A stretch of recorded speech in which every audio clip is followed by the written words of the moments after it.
अस्सलाम वालेकुम स्टूडेंट्स, बेटा आप लोग को आवाज आ रही है? रिप्लाई कर दें। आवाज साफ आ रही है? क्लास शुरू करें।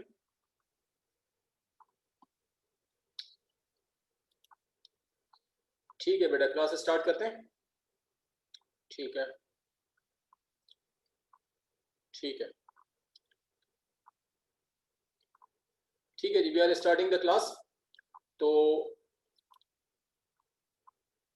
ठीक है, थैंक यू। आज हम जहां से स्टार्ट कर रहे हैं हमारा टॉपिक है टेंजेंशियल वेलोसिटी। ठीक है जी, अब जरा समझ लीजिए टेंजेंशियल वेलोसिटी का कॉन्सेप्ट क्या होता है। देखें, जब भी कोई बॉडी सर्किल में रोटेट होती है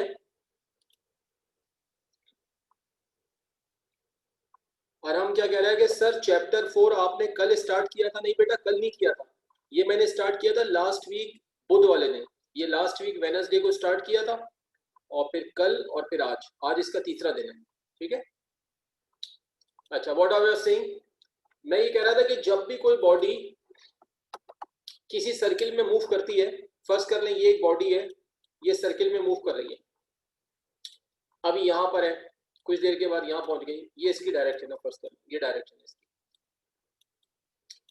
एंटी क्लॉकवाइज डायरेक्शन में मूव कर रही है। अभी यहाँ है, कुछ देर के बाद यहाँ आ गई, फिर यहाँ पे आ गई, फिर यहाँ आ गई, ऐसे ही जा रही है।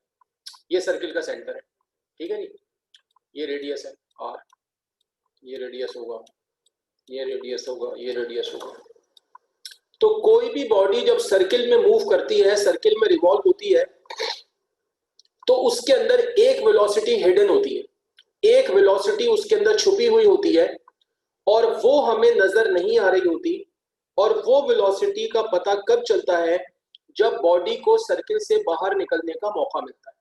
ठीक है, अब मिसाल के तौर पे ये बॉडी अभी यहां पर है, फर्स्ट करने में 0.1 2 3 और 4 ऐसे नंबर डाल देता हूं। अगर बॉडी को 0.1 पर सर्किल से बाहर निकलने का मौका मिल जाए तो बॉडी ऐसे सीधी बाहर चली जाएगी इस डायरेक्शन, कोई इसकी वेलोसिटी होगी जिससे ये निकल जाएगी। अगर 0.2 पे बाहर निकलने का मौका मिल जाए तो यहां चली जाएगी, अगर 3 से बाहर निकलने का मौका मिल जाए तो यहां चली जाएगी, 4 पे निकलने का मौका मिल जाए तो यहां चली जाएगी। अब ये लाइन, कोई भी ऐसी स्ट्रेट लाइन जो सर्किल को टच करती हुई बाहर निकलती है, चाहे यहां बना लो, चाहे आप यहां बना लो, चाहे यहां बना लो, तो कोई भी ऐसी लाइन, कोई भी ऐसी स्ट्रेट लाइन जो सर्किल को टच करके बाहर निकलती है, इस लाइन को बोलते हैं टेंजेंट। टेंजेंट का मतलब है वो स्ट्रेट लाइन जो सर्किल को टच करके बाहर निकल रही है। इसका मतलब है कि बॉडी अगर यहां बाहर निकलेगी तो किसकी डायरेक्शन में निकलेगी? टेंजेंट की डायरेक्शन में। तो जिस स्पीड से बाहर निकलेगी वो वेलोसिटी होगी v, और चूंकि वो टेंजेंट की डायरेक्शन में होगी लिहाजा उसका नाम होगा टेंजेंशियल वेलोसिटी। अब अगली बात यह है कि भाई ऐसा होता भी है या नहीं होता, हम इसको एक एग्जांपल से समझते हैं। एग्जाम्पल हम ये लेते हैं कि भाई सपोज करो कि आपके पास एक धागा है या रस्सी है, आप उसके साथ एक पत्थर बांधो, रस्सी को अपने हाथ में पकड़ो और अपने हाथ से रस्सी को पकड़ के सर्किल में घुमाना शुरू कर दो, तो आप देखेंगे कि वो जो पत्थर है वो सर्किल में घूमता रहेगा। कब तक घूमता रहेगा? जब तक रस्सी आपने अपने हाथ में पकड़ी हुई है। किसी भी मौके पर अगर आपने रस्सी को अपने हाथ से छोड़ा तो आप देखेंगे कि वो रस्सी जो है वो पत्थर के साथ स्ट्रेट निकल जाएगी और वो सर्किल से बाहर निकल के दूर चला जाएगा। तो जिस वक्त आप रस्सी को अपने हाथ से छोड़ेंगे तो उस वक्त वो जो पत्थर है वो आगे घूमता हुआ नहीं जाएगा, वो सीधा बाहर निकलेगा। तो इसका मतलब है कि उसके अंदर ये वाली वेलोसिटी छुपी हुई थी, ये वेलोसिटी उसके अंदर हिडन थी, हमें इसका पता नहीं चल रहा था क्योंकि रस्सी हमने हाथ में पकड़ी हुई थी। तो हम बॉडी को अलाउ नहीं कर रहे थे कि वो सर्किल से बाहर निकले, लेकिन जैसे ही हमने बॉडी को अलाउ किया तो वो सर्किल से बाहर निकल गई। तो इस वेलोसिटी को टेंजेंशियल वेलोसिटी कहते हैं और ये वेलोसिटी लीनियर होती है। लीनियर वेलोसिटी का मतलब है वो जो स्ट्रेट लाइन में हो। तो जब ये बॉडी टेंजेंट की डायरेक्शन में निकलेगी तो ये स्ट्रेट लाइन में जाएगी, तो इसलिए स्ट्रेट जब जाएगी तो टेंजेंशियल वेलोसिटी कौन सी होगी? टेंजेंशियल वेलोसिटी जो है वो लीनियर होगी। अब अरहम साहब सवाल करते हैं कि सर इस स्टोन में टेंजेंशियल वेलोसिटी थी मतलब होती है? हाँ बिल्कुल, स्टोन में नहीं, हर वो चीज, व्हाट आई एम सेइंग कि हर वो चीज जो सर्किल में घूम रही है उसमें सर्किल के हर पॉइंट पर टेंजेंशियल वेलोसिटी मौजूद होती है, लेकिन वो वेलोसिटी उसके अंदर हिडन होती है, हमें नजर नहीं आ रही होती। हमें कब नजर आएगी? जब हम बॉडी को सर्किल से बाहर निकलने का चांस देंगे। तो जब भी कोई बॉडी सर्किल से बाहर निकलेगी तो फिर वो टेंजेंट की डायरेक्शन में सीधी बाहर निकल जाएगी, तो फिर उस वक्त वो वेलोसिटी हमें नजर आ जाएगी। तो अब मैं आपको ये जो सारी बात समझा रहा था, अब देखिए यही डेफिनेशन यहाँ पर लिखी हुई है। देखिए डेफिनेशन क्या लिखी हुई है? A rotating body keeps some linear velocity at every point on the circular path, which is directed towards the tangent.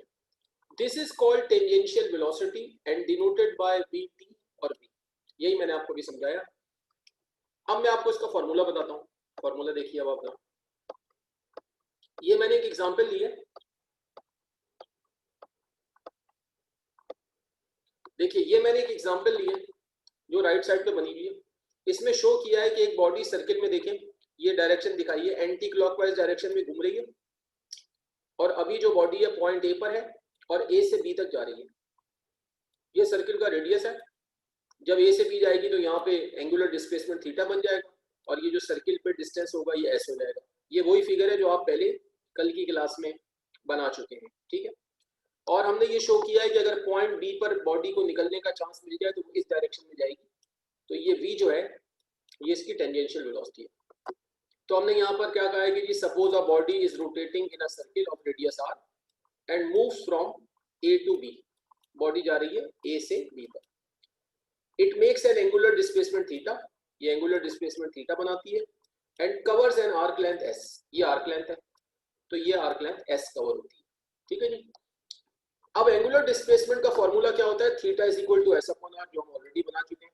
So we know that theta is equal to S upon R. तो हमने angular displacement का formula लगा दिया, theta is equal to S upon R, और उसके बाद हमने इस फॉर्मूले को दोनों साइड पर डिवाइड कर दिया, dividing both side by T. दोनों साइड पर देखें टी से डिवाइड कर दिया, तो देखिए यहाँ भी नीचे टी आ गया और यहाँ भी नीचे आप देखें टी आ गया। लेफ्ट और राइट साइड दोनों साइड पर हमने टी से डिवाइड कर दिया। अगले स्टेप में इस r को हम राइट से लेफ्ट पे ले गए, तो ये यहाँ पे आ गया मल्टीप्लाइड बाय r, और ये थीटा अपॉन टी अपनी जगह मौजूद है और ये s अपॉन टी अपनी जगह मौजूद है। अब हम सब जानते हैं कि भाई s अपॉन टी किसके इक्वल होता है? v के इक्वल होता है। और थीटा अपॉन टी जो है वो किसके इक्वल होता है? ओमेगा की जो एंगुलर वेलोसिटी। ये अभी हम पढ़ के आ रहे हैं इस चैप्टर में। तो आप देखिए थीटा अपॉन टी की जगह हमने क्या रख दिया? थीटा अपॉन टी की जगह हमने ओमेगा रख दिया, और s अपॉन टी की जगह हमने v रख दिया। ये हमने यहाँ शो भी कर दिया कि s अपॉन टी v के इक्वल है और थीटा अपॉन टी ओमेगा के इक्वल है, ठीक है। तो अब ये ओमेगा और r मल्टीप्लाई हो गया, तो ये हो गया r omega equal to v, या you can say v equal to r omega. तो ये टेंजेंशियल वेलोसिटी का फॉर्मूला हो गया। अब आप मुझे बताएंगे आप लोगों को समझ आ गया? आसान है बिल्कुल। हाँ जी, बाकर हुसैन कह रहे हैं कि सर कोई वजह के टी को दोनों साइड डिवाइड किया? बेटा जस्ट फॉर्मूला बनाने के लिए। अब हमें फॉर्मूला बनाना है टेंजेंशियल वेलोसिटी का, तो जब टी से डिवाइड किया तो आपने देखा फिर v अपॉन, फिर आपने देखा टी से जब डिवाइड किया तो s अपॉन टी जो है वो v के इक्वल हो गया। तो डिवाइड इसलिए किया कि फॉर्मूला बन जाए हमारा, ठीक है जी। चले नोट करें इसको आपको।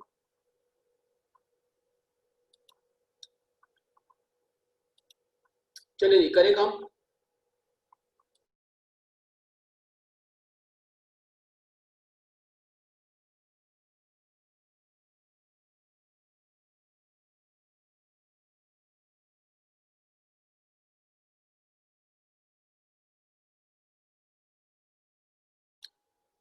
अच्छा अरहम कह रहे हैं कि सर अभी तक आपने 3 चैप्टर पढ़ाए हैं।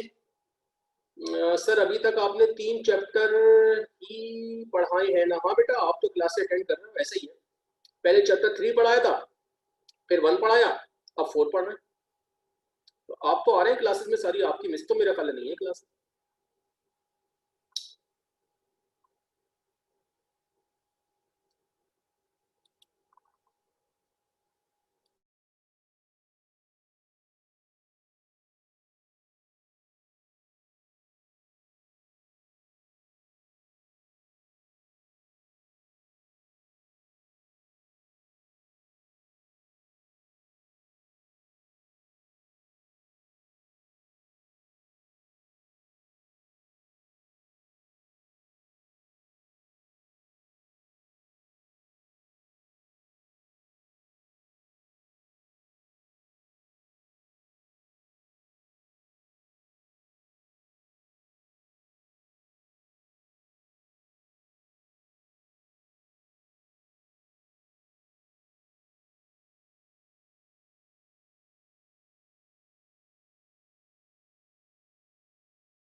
हाँ भाई, सब लोगों ने कर लिया? कोई रह गया तो बता दे, नहीं तो मैं आगे चलता हूँ।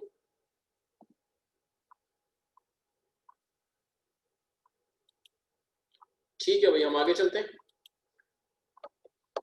Next point is tangential acceleration. तो अगर रोटेटिंग बॉडी के अंदर, कोई बच्चा कह रहा है 1 मिनट, ठीक है जी, चलो भाई 1 मिनट लगा दिया। कोई बच्चा रह गया, 1 मिनट रुक जाए।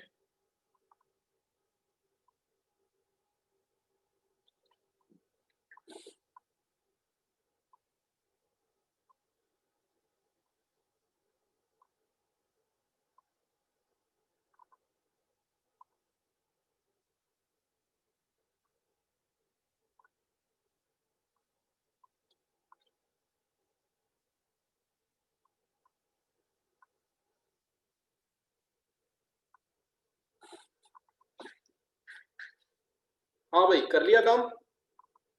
बोलो अहमद। अहमद, तुमने काम कर लिया बेटा? ठीक है, चलो भाई आगे चलते हैं। तो मैं ये कह रहा था कि नेक्स्ट हमारा है टेंजेंशियल एक्सेलरेशन। तो जब रोटेटिंग बॉडी के अंदर टेंजेंशियल वेलोसिटी मौजूद है तो टेंजेंशियल एक्सेलरेशन भी हो सकता है। वो कब होगा? अगर टेंजेंशियल वेलोसिटी चेंज हो रही है। तो नॉर्मल जो हमारा एक्सेलरेशन होता है वो क्या होता है? नॉर्मल एक्सेलरेशन जो हम पढ़ते चले आ रहे हैं, चैप्टर 3 में हमने पढ़ा, वो क्या होता है? Rate of change of velocity. Rate of change of velocity को हम एक्सेलरेशन बोलते हैं। और उसके लिए हम क्या करते हैं? चेंज ऑफ वेलोसिटी को टाइम से डिवाइड करते हैं। अब यहां पर आप देखें, सिर्फ एक चीज का इजाफा हो गया।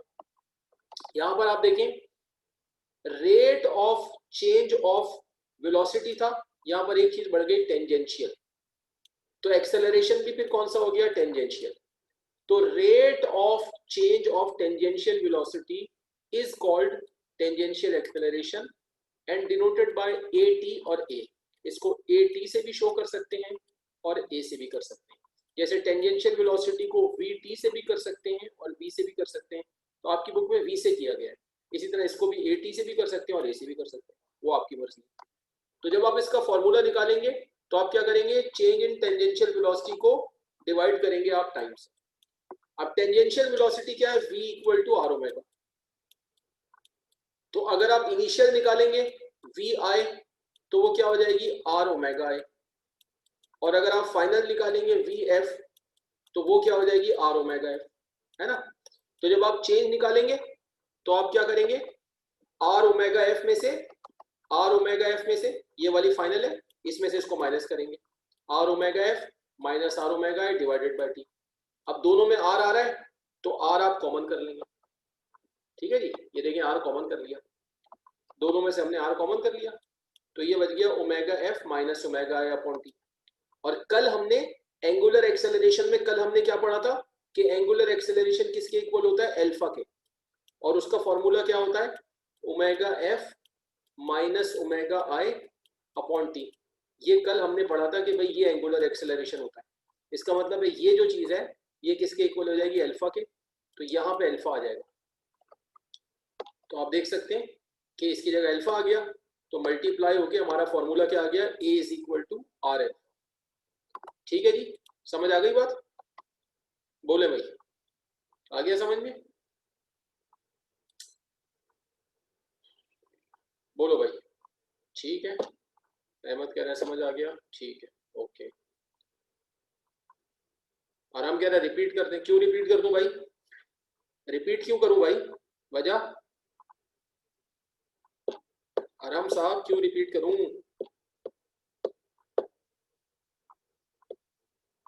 समझ नहीं आया? क्या समझ नहीं आया?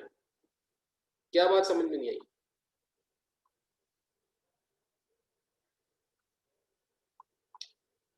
कौन सा स्टेप समझ में नहीं आया? क्या समझ नहीं आया? Step to? स्टेप टू देखते हैं अभी, स्टेप टू देखते हैं, ये वाला, ये वाला। जब चेंज इन टेंजेंशियल वेलोसिटी निकालेंगे तो चेंज निकालने के लिए क्या करेंगे? फाइनल में से इनिशियल को माइनस करेंगे। तो ये फाइनल टेंजेंशियल वेलोसिटी है, ये इनिशियल टेंजेंशियल वेलोसिटी है। ये फाइनल कैसे है, टेंजेंशियल वेलोसिटी अभी पढ़ी है ना, v equal to R omega, तो फाइनल होगी ओमेगा एफ, तो यहाँ आर ओमेगा एफ हो जाएगा, और इनिशियल होगी वी आई, तो यहाँ पे आर ओमेगा आई हो जाएगा। तो ये चेंज निकालने के लिए फाइनल टेंजेंशियल वेलोसिटी में से इनिशियल को माइनस किया। और बोलो, अब समझ आया? बोलो भाई अरम, मिस्टर अरम समझ आ गया? चले जी।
हाँ बेटा कर लिया, बोलो भाई। अब कुछ लोग कह रहे हैं कर लिया, कोई रह गया तो भाई बता दो। हाँ भाई आगे चलें, ठीक है जी आगे चलते हैं। अब नेक्स्ट जो पॉइंट है, ये भी एक छोटा सा फॉर्मूला है, time period of rotating bodies. अब time period of rotating bodies का क्या मतलब है? जब भी कोई बॉडी सर्किल में रिवॉल्व होती है, जब भी कोई बॉडी सर्किल में घूमती है, तो उसको सर्किल में एक रेवोल्यूशन पूरा करने के लिए, सर्किल में एक रेवोल्यूशन पूरा करने के लिए जितना टाइम लगता है, उसको रोटेटिंग बॉडी का टाइम पीरियड कहते हैं। और एक रेवोल्यूशन पूरा करने का मतलब है कि बॉडी सर्किल में एक दफा पूरी घूम जाए, जिस पॉइंट से चली है, जिस पॉइंट से चली है वो घूम के दोबारा उसी पॉइंट पर पहुंच जाए, तो हम कहेंगे कि एक रेवोल्यूशन कंप्लीट हो गया। तो एक रेवोल्यूशन कंप्लीट करने के लिए, सर्किल में एक दफा घूमने के लिए रोटेटिंग बॉडी को जितना टाइम लगता है, वो उसका टाइम पीरियड कहलाता है, और उसे हम कैपिटल टी से मेंशन करते हैं। ये टाइम निकालने के लिए, इसका फॉर्मूला निकालने के लिए हम इक्वेशन यूज करते हैं S is equal to V T, जो कि फंडामेंटल इक्वेशन ऑफ मोशन कहलाती है। अब हम वन रेवोल्यूशन के लिहाज से इसमें वैल्यू रखेंगे कि भाई वन रेवोल्यूशन के लिए S कितना होगा। तो देखिए S जो है ना, वो ये वाला डिस्टेंस होता है, ये देखिए जो सर्किल में कवर हो रहा है, ये डिस्टेंस S होता है। अब ये S देखिए यहां से चले, अब ये S देखिए कितना है, चलते गए चलते गए चलते गए चलते गए चलते गए, और ये पूरे वापस यहाँ पहुंच गए। इसका मतलब है ये जो S है, ये पूरे सर्किल की जो आउटर बाउंड्री है, इसकी लेंथ के इक्वल हो गया। अब ये जो सर्किल की आउटर बाउंड्री है, इसकी जो लेंथ है, इसको क्या बोलते हैं? सरकमफेरेंस। और सरकमफेरेंस किसके इक्वल होता है? 2 पाई आर के। तो इसका मतलब है कि अगर एक रेवोल्यूशन कंप्लीट होगा, तो ये जो S है, ये 2 पाई आर के इक्वल हो जाएगा, जो सर्किल का सरकमफेरेंस है। और v तो हम अभी पढ़ के आए कि v किसके इक्वल होता है? R omega. तो अब अगर हम इसमें रखें, तो s की जगह अगर हम रख दें 2 पाई आर, s की जगह रखा हमने 2 पाई आर, और ये जो v है इसकी जगह हमने रखा आर ओमेगा, और मल्टीप्लाइड बाय ये जो टाइम है, इसकी जगह हमने ये रख दिया टाइम पीरियड। ठीक है, तो फिर ये आर ओमेगा इधर जाएगा, ये आर ओमेगा इधर गया, तो ये जब आर ओमेगा यहाँ गया, तो ये देखिए आर से आर कैंसिल हो गया, तो कितना बचा? 2 पाई अपॉन ओमेगा। तो ये जो है, ये फॉर्मूला होता है किसका? टाइम पीरियड का। अच्छा, आराम साहब कहते हैं सर सरकमफेरेंस वाला बता दें। सरकमफेरेंस ये है कि बेटा ये जो सर्किल की जो ये लेंथ होती है ना, ये वाली सर्किल की, कोई भी सर्किल आपने बनाया, अब ये जो लेंथ है ये वाली, ये पूरी जो लेंथ है ना, ये इसको बोलते हैं सरकमफेरेंस, और ये इक्वल होती है 2 पाई आर के। तो जब एक रेवोल्यूशन कंप्लीट होगा तो क्या होगा? बॉडी जहां से चलेगी, यहां से चली, और ये देखो ये पूरी लेंथ इसने कवर की, और ये दोबारा यहाँ पहुंच गई, तो ये पूरा सरकमफेरेंस बन गया। तो S किसके इक्वल हो गया? 2 पाई आर। 2 पाई आर सरकमफेरेंस का फॉर्मूला होता है। आपने चूंकि बीच में क्लासें मिस की हैं, इसलिए कुछ चीजें आपको फॉर्मूले वगैरह बीच में आपने मिस कर दी हैं। आप कह रहे हैं ना मैंने बीच में कुछ क्लासें छोड़ी हैं, अब मुझे नहीं पता आपने छुट्टियां क्यों की हैं, क्लासें क्यों छोड़ी हैं, उस वजह से आपको बीच बीच में कोई चीज प्रॉब्लम कर सकती है। बोले भाई, बात समझ आई? अच्छा, तो अब देखिए जो मैंने आपको समझाया है, अब देखिए यही यहाँ पे लिखा हुआ है, अभी जो बात मैंने आपको बताई है,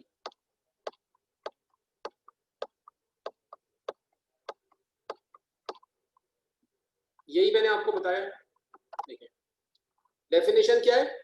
it is the time required to complete one revolution in circle. ये डेफिनेशन हो गई। फॉर्मूला निकालने के लिए हमने इक्वेशन यूज की, S is equal to V T. For one revolution S किसके इक्वल हो गया? 2 पाई आर के, जो सरकमफेरेंस है। V किसके इक्वल है? आर ओमेगा के, और T की जगह टाइम पीरियड रख दिया।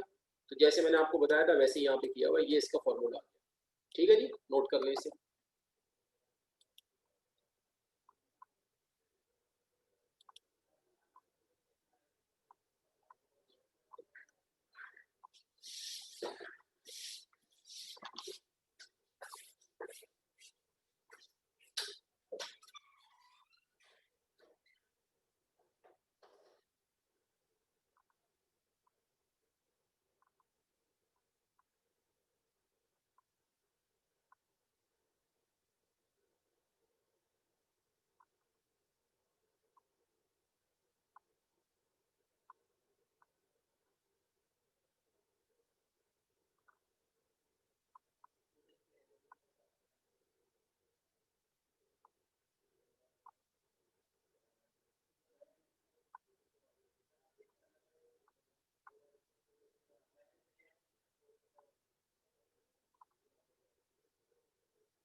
हाँ बेटा, कर लिया आप लोगों ने? आगे चलें? सबने कर लिया? कोई रह गया तो बता दे, मैं आगे जा रहा हूँ। ठीक है, चलिए जी। नेक्स्ट जो हमारा है वो है सेंट्रीपिटल फोर्स। सेंट्रीपिटल फोर्स का कॉन्सेप्ट ये है कि भाई जब भी कोई बॉडी सर्किल में मूव करती है, कोई भी बॉडी जो सर्किल में मूव करती है तो हमेशा उस पर एक ऐसी फोर्स एक्ट करती है जिसकी डायरेक्शन सर्किल के सेंटर की तरफ होती है। कोई भी बॉडी, मेरे अल्फाज दोबारा सुन लें, जब भी कोई बॉडी सर्किल में मूव करती है, जब भी कोई बॉडी सर्किल में रिवॉल्व करती है,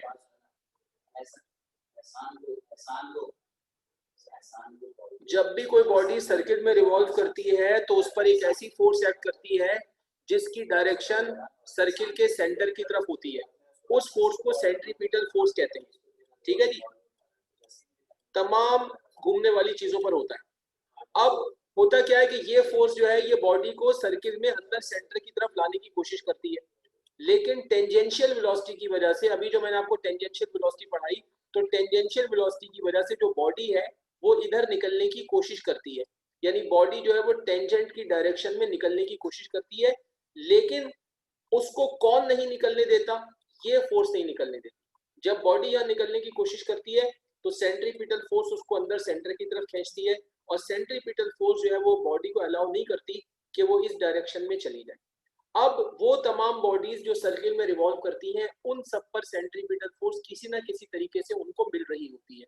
अब मिसाल के तौर पे थोड़ी देर पहले मैंने आपको एग्जांपल दी कि अगर आप एक रस्सी में पत्थर बांधें और रस्सी को अपने हाथ में पकड़ें और रस्सी को घुमाना शुरू कर दें, तो मैंने क्या मिसाल दी थी कि जब तक आप रस्सी को हाथ से नहीं छोड़ेंगे पत्थर बाहर नहीं निकलेगा, और जैसे ही आप रस्सी को हाथ से छोड़ेंगे वो सीधा बाहर निकल जाएगा।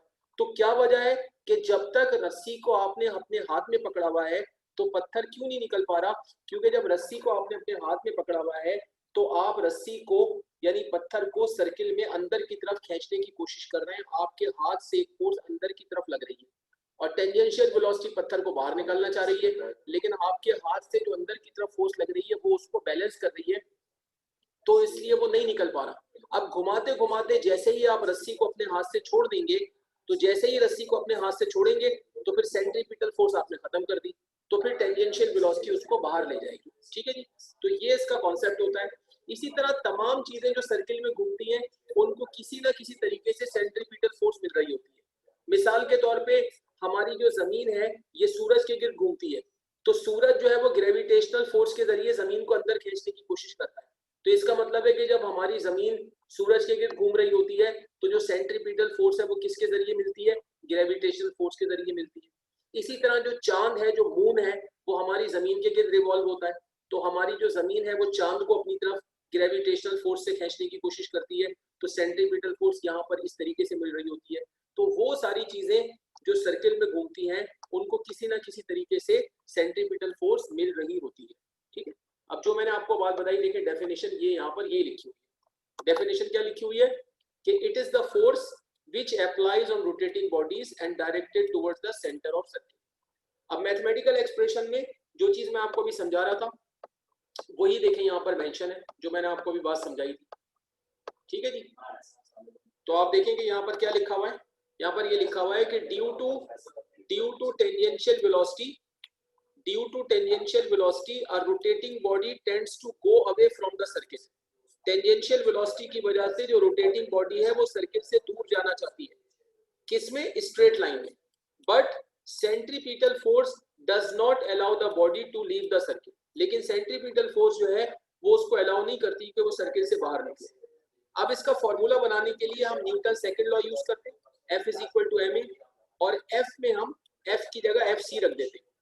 जब हम F की जगह FC रखते हैं तो यहाँ पे A की जगह AC आ जाता है। ये जो AC होता है इसको मैंने इलेबोरेट किया है कि ये जो AC होता है इसका फॉर्मूला होता है v square upon r। AC का फॉर्मूला होता है v स्क्वायर अपॉन r, और ये जो AC है इसको बोलते हैं सेंट्रीपिटल एक्सेलरेशन, और ये सेंट्रीपिटल एक्सेलरेशन जो है ये सेंट्रीपिटल फोर्स की वजह से क्रिएट होता है। क्योंकि दुनिया में जब भी किसी बॉडी पर कोई फोर्स लगेगी, जब भी किसी बॉडी पर कोई फोर्स लगेगी तो उसकी वजह से बॉडी पर एक्सेलरेशन अप्लाई होगा। तो जब बॉडी सर्किल में घूम रही है तो उस पर फोर्स लग रही है सर्किल के सेंटर की तरफ, ये फोर्स क्या है? Centripetal force. तो इसकी वजह से बॉडी के अंदर एक एक्सेलरेशन भी आ रहा होता है, उसको क्या बोलते हैं? Centripetal acceleration. ये सेंट्रीपिटल एक्सेलरेशन जो है ये सेंट्रीपिटल फोर्स की वजह से क्रिएट होता है, और इसकी डायरेक्शन वही होती है जहां सेंट्रीपिटल फोर्स की होती है। तो सेंट्रीपिटल फोर्स की डायरेक्शन सर्किल के सेंटर की तरफ होती है, तो इसकी डायरेक्शन भी सेंटर की तरफ होती है, और इसका जो फॉर्मूला है वो v स्क्वायर अपॉन r होता है। ये कहाँ से आया है ये हम आने वाली क्लास में करेंगे, इसकी हम अलग से डेरिवेशन करेंगे। ये फॉर्मूला ड्राइव करने के लिए पेपर में अलग से आता है, यहाँ पर आपको इसको वैसे ही पुट करना होता है। तो जब आप इसको मल्टीप्लाई करेंगे तो m ये v स्क्वायर से मल्टीप्लाई हो जाएगा, तो फॉर्मूला आपका बन जाएगा m v square upon r। एक ये फॉर्मूला हो गया, और दूसरा ये हो सकता है कि भाई चूंकि v is equal to R omega है, तो अगर आप यहाँ पे v की वैल्यू रख दें, v की जगह आर ओमेगा रख दें, और स्क्वायर अपनी जगह पे लगा हुआ है, तो जब आप इस स्क्वायर को खोलेंगे तो आर स्क्वायर ओमेगा स्क्वायर हो जाएगा, तो आर स्क्वायर में से एक आर नीचे वाले आर से कैंसिल हो जाएगा, तो इस तरह इसका दूसरा फॉर्मूला जो है वो एम आर ओमेगा स्क्वायर आ जाएगा। तो ये हो सकता है फॉर्मूला इसका, या ये हो सकता है। ठीक है जी, समझ आ गई आपको बात? हाँ जी, समझ में आ गया? अच्छा, और हम पूछ रहे हैं कि सर मून में भी टेंजेंट वाली फोर्स होती है? बिल्कुल होती है। हर वो चीज जो कि सर्किल में घूम रही है, सब में टेंजेंट वाली फोर्स होती है, लेकिन वो क्यों नहीं निकल पाता? क्योंकि अंदर की तरफ सेंट्रीपिटल फोर्स होती है। अच्छा, और हम कह रहे हैं कि सर वैसे F C is equal to M P square upon R रख के तो भी सही है ना? हाँ, डायरेक्ट भी कर सकते हैं, लेकिन इतना डायरेक्ट करना नहीं चाहिए। और मुबशिर कहते हैं sir F C stand for centripetal force. हाँ, F C stand for centripetal force, बिल्कुल सही। एफ फोर्स है, सी फॉर सेंट्रीपिटल। और फाइज कहते हैं कि सेंट्रीफ्यूगल फोर्स क्या होती है?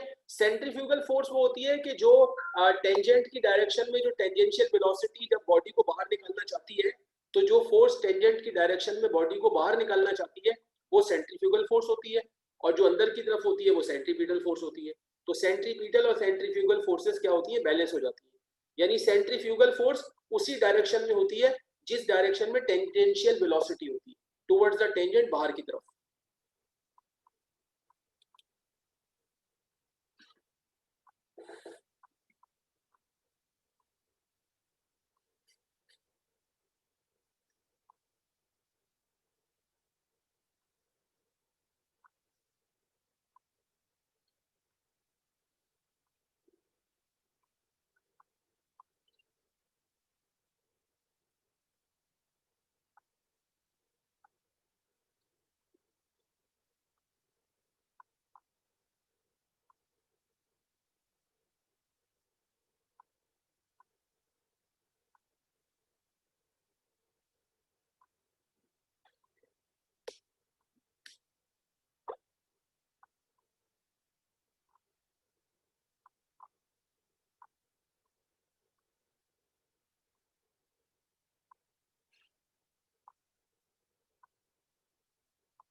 हाँ बेटा, कर लिया आप लोगों ने?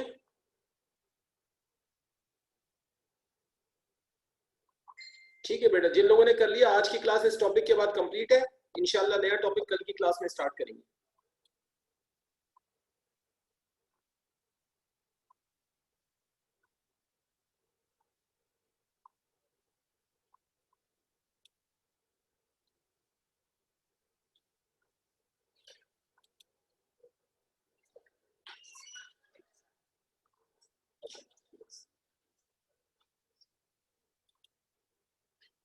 ओके बेटा, अल्लाह हाफिज।